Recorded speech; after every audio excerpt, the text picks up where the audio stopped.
जिन्हें भारत लौटकर इस देश को यह बताना था कि चीनी यात्रा से भारत को क्या हासिल हुआ, वो मंच पाते ही रोना रोने लगे। बताना तो दूर, मोदी जी ये कितना बड़ा दुर्भाग्य है कि आपको लगता है विदेश नीति का मतलब है जबरन ठहाके मार के हंसना। आपको लगता है विदेश नीति का मतलब है किसी के साथ गाड़ी में बैठकर चल देना। आपको लगता है विदेश नीति का मतलब है कि कोई आपका 10 मिनट इंतजार कर ले। राष्ट्रहित तो परे रख दिया आपने। असल में तो आपको वापस आकर यह बताना था कि जो आप चीन गए, पहले आप अमेरिका के सामने नतमस्तक थे, अब आप फिर से चीन के साथ गलबैया करने लगे।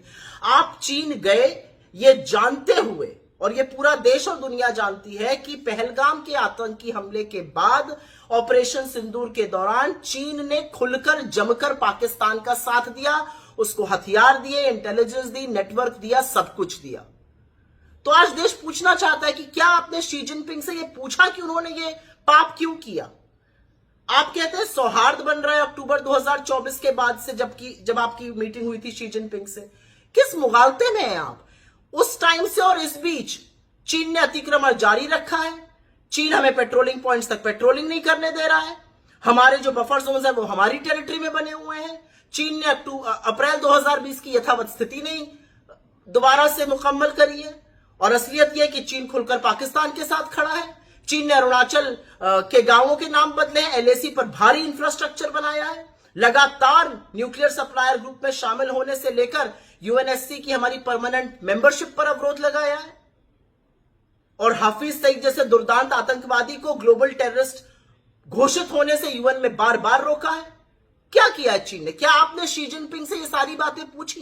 क्या आपने शी जिनपिंग से पूछा कि एक तरफ वो आपसे मिल रहे हैं और एक तरफ वो असीम मुनीर से मिल रहे हैं, वो व्यक्ति जिसके हाथ भारतीयों के खून से सने हुए हैं?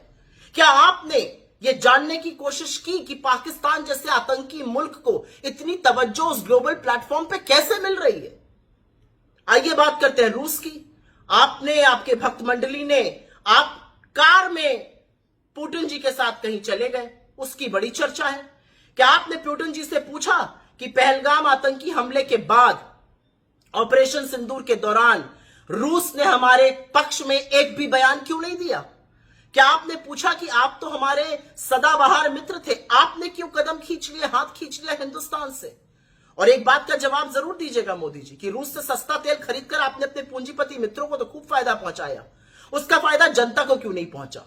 टैरिफ लगने से जनता नुकसान झेले, लेकिन सस्ते क्रूड का फायदा जनता को ना हो, यह भी बताइएगा।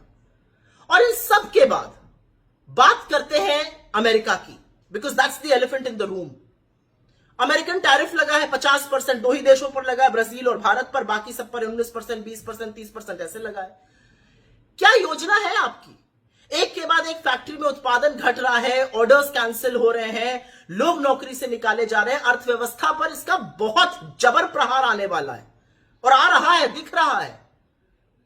आपकी क्या योजना? आप ठहाके लगा के हंस रहे हैं, आप विक्टिम कार्ड खेलने लगते हैं हिंदुस्तान लौटते ही। तो बहुत सारी बातें हैं जो पूछी जाएंगी, क्योंकि ये बातें पूछी जाएंगी कि आसिम मुनीर जैसा आदमी वहां पर क्या कर रहा है। बातें पूछी जाएंगी कि क्या चीन से आपने सवाल पूछे, क्या रूस से आपने सवाल पूछे, और अमेरिका को लेकर आपकी क्या नियत है, क्या नीति है। भक्त तो देखिए अकल से पैदल है, और भक्त तो अगर हमारी टैरिफ डील हो गई होती तब भी मास्टर स्ट्रोक कहते, नहीं हुई तब भी मास्टर स्ट्रोक है। चीन हमारे जब चीन चले गए आप तब भी मास्टर स्ट्रोक है, ना जाते तब भी मास्टर स्ट्रोक है। लेकिन इस देश की विदेश नीति, इस देश का प्रधानमंत्री क्या सोचता है? क्या ये इस देश को जानने का हक है या नहीं है? और बजाय देश को विश्वास में लेकर देश से संवाद करने के, आप मंच पाते ही रोने लगे। कितने रोंदू हैं आप भाई? आप इस देश के प्रधानमंत्री हैं, कुछ कर्तव्य है आपके। इस देश के तमाम राज्य बाढ़ से ग्रस्त है, पंजाब बाढ़ से जूझ रहा है। क्या जिम्मेदारी है आपकी? आप क्या करने की सोच रहे हैं? विदेश नीति तो विफल है, घरेलू आय पर तब विफल है, और यहां पर आकर आप ड्रामेबाजी करते हैं। मोदी जी कुछ सीखिए इंदिरा जी जैसे लोगों से, जवाहरलाल नेहरू से, जिनको आप याद करते नहीं थकते हैं। राष्ट्रहित सर्वोपरि है, बाकी सब उसके बाद। ये गलबैया करना, ठहाके लगा के हंसना, किसी की गाड़ी में बैठ जाना, ये विदेश नीति नहीं है।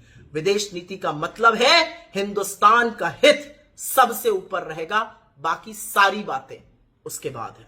लेकिन आप वो करने में एक बार फिर विफल रहे हैं। असीम मुनीर का होना, पाकिस्तान को तवज्जो मिलना, ये सब आपकी विफलता की निशानियां हैं।